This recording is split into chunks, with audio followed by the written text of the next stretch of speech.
আশা করছি সবাই ভালো আছেন। আজকে আমি চপ নিয়ে এসেছি।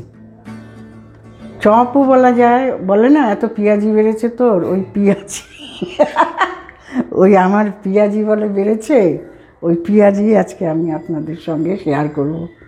পেঁয়াজি দিয়ে মুড়ি দিয়ে আপনারা বিকেলে খাবেন। তাহলে পেঁয়াজি করতে কী কী লাগছে সেটা দেখাচ্ছি। এখানে আমার কুচি এরমভাবে আমি কেটে নিয়েছি পেঁয়াজ।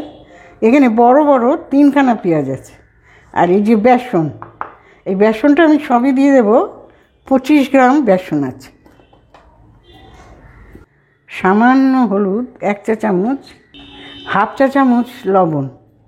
এই দিয়ে এখন মাখবো। অল্প আমি জল দিয়ে আগে দেখছি, তারপরে লাগলে আবার দেব। এইভাবে এটাকে ভালো করে মাখতে হবে। জল লাগবে, অল্প জল দেব। এরকম করে মাখতে হবে।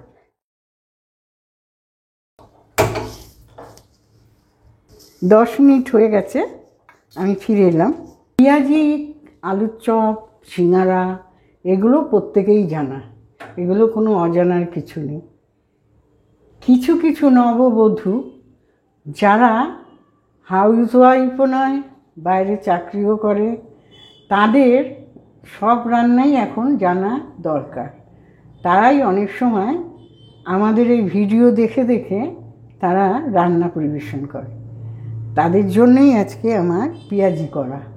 না হলে আগেকার দিনের সবাই পেঁয়াজি, আলুর চপ, সিঙ্গারা এসব করতে পারে। তাহলে আমি রেসিপিতে গেলাম।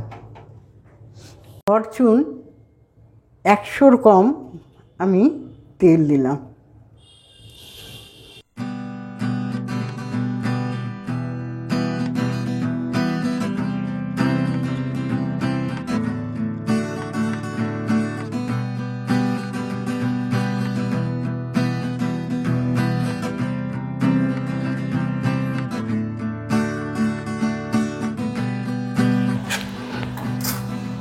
ঘরোয়া খাবার এগুলো, এমন কিছু উপকরণ লাগে না।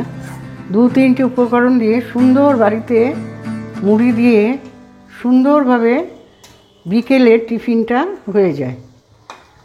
আমি তুলব।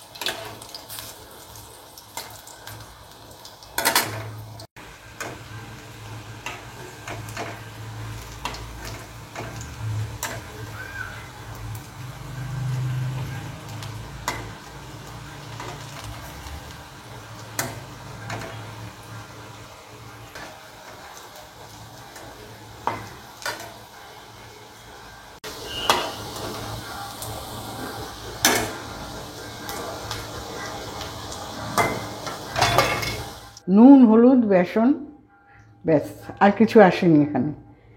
ঝাল কিন্তু একটুও পড়েনি। ঝাল করতে গেলে আমি যেটা দিচ্ছি সেটা বাচ্চাদেরও খুব ভালো লাগবে, আপনাদেরও খুব উপকার। এটা হচ্ছে গোলমরিচ। গোলমরিচ আমি এইভাবে সবার ভিতরে ছড়িয়ে দিচ্ছি। আপনারাও গোলমরিচ দিয়ে খাবেন। এতে কী হবে?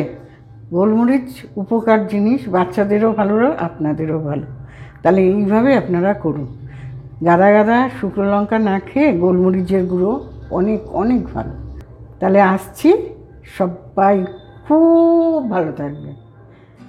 যারা আমার এই রেসিপি দেখছেন বা দেখবেন, এখনো দেখেননি, তাদের কাছে আমার অনুরোধ, আমার চ্যানেলটাকে সাবস্ক্রাইব করে আমার পাশে থাকুন। লাইক, কমেন্ট করতে একদম ভুলবেন না।